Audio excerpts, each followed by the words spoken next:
सभी प्रेम से बोलिए बजरंगबली हनुमान जी की जय। सियापति रामचंद्र जी की जय। शास्त्रों में मंगलवार का दिन हनुमान जी और मंगल ग्रह को समर्पित माना गया है और हनुमान जी को कलयुग के जागृत देवता भी कहा गया है। मान्यता है कि वे आज भी अपने भक्तों की पुकार तुरंत सुन लेते हैं। मंगलवार के दिन बजरंगबली हनुमान जी की पूजा करने और कथा श्रवण से न केवल वर्तमान जीवन के संकट दूर होते हैं बल्कि आने वाले समय में भी बाधाओं से मुक्ति मिलती है। आइए आज हम सभी बजरंगबली हनुमान जी का ध्यान करते हुए कथाओं का श्रवण करते हैं। कथाओं से पहले हम सभी ऋणमोचक मंगल स्तोत्र का पाठ सुनेंगे और इस पाठ को सच्चे मन से सुनने पर कर्ज बाधा आदि से मुक्ति मिलती है और आने वाले समय में भी कभी कर्ज की स्थिति नहीं बनती। इस स्तोत्र में मंगलदेव जी के सभी 21 नामों का वर्णन मिलता है। मंगलदेव का संबंध हनुमान जी से है और हनुमान जी सभी प्रकार की समस्याओं से छुटकारा दिलाने वाले देवता माने जाते हैं। ऋणमोचक मंगल स्तोत्र का पाठ जो भी मनुष्य करता है उस पर मंगल भगवान प्रसन्न होकर उसे धन धान्य प्रदान कराते हैं। वह मनुष्य कुबेर भगवान की तरह धन संपत्ति का स्वामी बन जाता है। वह मनुष्य हमेशा युवा रहता है और उसे रोग और कर्ज से भी मुक्ति मिलती है। तो प्रिय श्रोताओं, अब सुनिए ऋणमोचक मंगल स्तोत्र पाठ हिंदी में। हे मंगलदेव, शास्त्रों में आपके जो नाम बताए गए हैं उनमें पहला नाम मंगल, दूसरा भूमिपुत्र जिनका जन्म पृथ्वी से हुआ, तीसरा ऋणहर्ता यानी कर्ज से मुक्ति दिलाने वाला, चौथा धनप्रद यानी धन को देने वाले, पांचवा स्थिरासन यानी जो अपने आसन पर अडिग रहते हैं, छठा महाकाय यानी जो बहुत बड़े शरीर वाले हैं, सातवां नाम सर्व कमावरोधक यानी कार्य में आने वाली सभी बाधाओं को दूर करने वाला है। हे मंगलदेव, आपके नामों में 8वां नाम लोहित, 9वां लोहितांग, 10वां साम का नाम यानी कृपा करने वाले, जिसका अर्थ सामग ब्राह्मणों के ऊपर अपनी कृपा दृष्टि को रखने वाला है, 11वां धरात्मज यानी पृथ्वी के गर्भ से उत्पन्न होने वाला, 12वां कुज, 13वां भौम, 14वां भूतिद यानी ऐश्वर्य को देने वाला, 15वां भूमि नंदन यानी पृथ्वी को आनंद देने वाला है। हे मंगलदेव, आपके नामों में 16वां नाम अंगारक, 17वां यम, 18वां सर्वरोग पहारक अर्थात समस्त तरह की कठिनाइयों को दूर करने वाला, 19वां वृष्टिकर्ता अर्थात वृष्टि करने वाले यानी वर्षा कराने वाला, 20वां नाम वृष्टिहर्ता अर्थात बारिश न होने के कारण अकाल लाने वाला और 21वां नाम सर्वकाम फलप्रदा अर्थात संपूर्ण कामनाओं का फल देने वाला है। हे मंगलदेव, जो मनुष्य आपके इन 21 नामों का वाचन सच्चे मन और विश्वास से करता है उस मनुष्य के ऊपर कभी ऋण यानी कर्ज नहीं होता है और वह अथाह धन की प्राप्ति करता है। हे मंगलदेव, आपकी उत्पत्ति पृथ्वी के गर्भ से हुई है। आपकी आभा आकाश में कड़कड़ाने वाली दामिनी अर्थात आकाश में चमकने वाली बिजली के समान है। सभी तरह की शक्ति को धारण करने वाले कुमार मंगलदेव को मैं नतमस्तक होकर प्रणाम करती हूँ। हे मंगलदेव, आपके मंगल स्तोत्र का पाठ मनुष्य को हमेशा अपने मन में किसी भी तरह के विकार को दूर कर और अपनी पूर्ण श्रद्धा और आस्था के साथ करना चाहिए। जो भी मनुष्य इस मंगल स्तोत्र का पाठ करता है और दूसरों को सुनाता है उसके सभी कष्ट दूर हो जाते हैं। हे अंगारक अर्थात अग्नि की ज्वाला से जलने वाले, महाभाग अर्थात पूजनीय, ऐश्वर्यशाली, भक्तों के प्रति वात्सल्य यानी प्रेम रखने वाले, आपको हम नतमस्तक होकर प्रणाम करते हैं। आप हमारे ऊपर किसी दूसरे से लिया हुआ उधार को पूर्ण करवा कर्ज को हमेशा के लिए दूर कर दीजिए। हे मंगलदेव, मेरे ऊपर किसी दूसरे का कोई बकाया हो तो उसे समाप्त कर दीजिए। किसी भी तरह की व्याधि हो तो उसे भी दूर कीजिए। हे मंगलदेव, मेरी गरीबी को दूर कर अकाल मृत्यु के भय को दूर कीजिए। मुझे किसी भी तरह का डर, क्लेश और मन में दुख हो तो उसे भी हमेशा के लिए दूर कर दीजिए। हे मंगलदेव, आपको संतुष्ट करना बहुत ही कठिन है। आप तो मुश्किल से प्रसन्न होने वाले भगवान मंगलदेव हैं। आप जब किसी पर भी अपनी कृपा की बारिश करते हैं तो उसे समस्त प्रकार के सुख समृद्धि प्रदान कर देते हैं। जब आप किसी पर नाराज होते हैं तो उसकी सार्वभौम सत्ता को भी तहस नहस कर डालते हैं। हे महाराज, आप जब भी किसी से नाराज होते हैं तो अपनी अनुकृपा दृष्टि से उसे हीन कर देते हैं। आप अप्रसन्न होने पर ब्रह्मा जी, इंद्रदेव और श्री विष्णु जी के भी साम्राज्य संपत्ति को नष्ट कर सकते हैं। फिर मेरे जैसे साधारण मनुष्य की तो बात ही क्या है। प्रभु, आप सबसे शक्तिशाली और सबसे बड़े राजा हैं। हे भगवान, मैं आपसे प्रार्थना करती हूँ कि आप मुझे संतान के रूप में पुत्र प्रदान करें। मैं आपके द्वार पर आई हूँ। आप मेरी मनोकामना को पूर्ण करें। मेरे ऊपर किसी भी तरह से किसी दूसरे से उधार लिया हुआ धन न रहे। मुझे कभी दूसरों के आगे हाथ फैलाना न पड़े। मेरी गरीबी को दूर कीजिए और मेरे सभी तरह के कष्ट और क्लेशों का नाश कीजिए। जो मेरे शत्रु बन चुके हैं उनके डर से मुझे आप मुक्त कराइए। जो भी मनुष्य इन 12 श्लोकों वाले ऋणमोचक मंगल स्तोत्र से मंगलदेव की वंदना करता है, उस मनुष्य पर मंगल भगवान प्रसन्न होकर उसे धन धान्य प्रदान करते हैं। वह मनुष्य कुबेर भगवान की तरह धन संपत्ति का स्वामी बन जाता है। वह मनुष्य हमेशा युवा रहता है। श्री ऋणमोचक मंगल स्तोत्र के उच्चारण मात्र से मनुष्य को किसी भी तरह के कर्ज से मुक्ति मिल जाती है। अगर कोई मनुष्य अपने जीवन काल में अपनी आवश्यकताओं की, अपनी कामनाओं की पूर्ति के लिए किसी दूसरे मनुष्य से कर्ज लिया होता है और किसी कारणवश कर्ज चुका पाने में असमर्थ हो जाता है, तो उसे ऋणमोचक मंगल स्तोत्र का पाठ करना चाहिए। कर्ज में डूबे हुए मनुष्य इस ऋणमोचक मंगल स्तोत्र का जाप श्रद्धा और विश्वास के साथ से नियमित रूप से करता है तो उसे कर्ज से मुक्ति मिल जाती है। ऋणमोचक मंगल स्तोत्र पाठ समाप्त। सभी मिलकर प्रेम से बोलिए मंगल देव की जय। एक बार एक ब्राह्मण दंपति थे। उन्हें संतान सुख प्राप्त नहीं था, इस कारण वे बहुत दुखी रहा करते। ब्राह्मण पुत्र प्राप्ति की कामना में हनुमान जी की पूजा करने के लिए एक बार वन को चले गए। वहां भक्ति भाव से वे हनुमान जी की पूजा करने लगे। घर पर उनकी पत्नी भी पुत्र प्राप्ति के लिए प्रत्येक मंगलवार का व्रत करती थी। व्रत के अंत में भोजन बनाकर हनुमान जी को भोग लगाने के बाद ही खुद भोजन करती थी।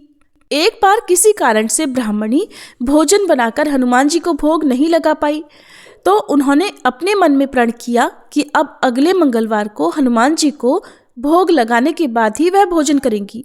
इस तरह 6 दिन भूखे रहने के कारण मंगलवार के दिन वह मूर्छित हो गई। हनुमान जी उन ब्राह्मणी की भक्ति, लगन और निष्ठा देखकर प्रसन्न हो गए। उन्होंने प्रकट होकर दर्शन दिए और कहा, मैं तुमसे बहुत प्रसन्न हूँ। तुम्हें एक सुंदर बालक देता हूँ जो तुम्हारी बहुत सेवा करेगा। तब हनुमान जी ने ब्राह्मणी को बाल रूप में दर्शन दिए और अंतर्ध्यान हो गए। सुंदर बालक को पाकर ब्राह्मणी बहुत प्रसन्न हुई और उन्होंने बड़े प्रेम से बालक का नाम मंगल रखा। कुछ समय बाद जब ब्राह्मण वन से वापस आए तो बालक को देखकर पत्नी से पूछा, ये बालक कौन है? पत्नी बोली, मंगलवार के व्रत से प्रसन्न होकर हनुमान जी ने दर्शन देकर मुझे ये बालक दिया है। लेकिन ब्राह्मण देवता को पत्नी की बात पर विश्वास नहीं हुआ, तो उन्होंने सोचा कि उनकी पत्नी उनसे झूठ बोल रही है और अपना पाप छुपाना चाहती है।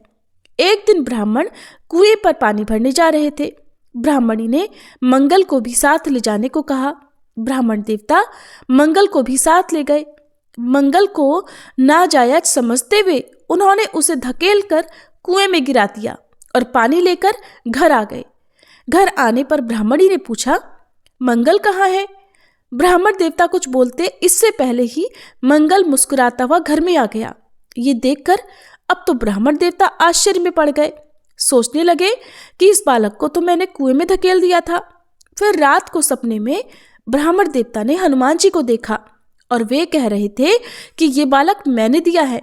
तुम्हारा पत्नी पर शक करना उचित नहीं है, वो तो पतिव्रता स्त्री है। ब्राह्मण यह सच जानकर बड़े प्रसन्न हुए और शर्मिंदा भी हुए। इसके बाद तो ब्राह्मण दंपति ने हर मंगलवार को निष्ठा के साथ, भक्ति के साथ व्रत करा और आनंद पूर्वक वे अपना जीवन बिताने लगे।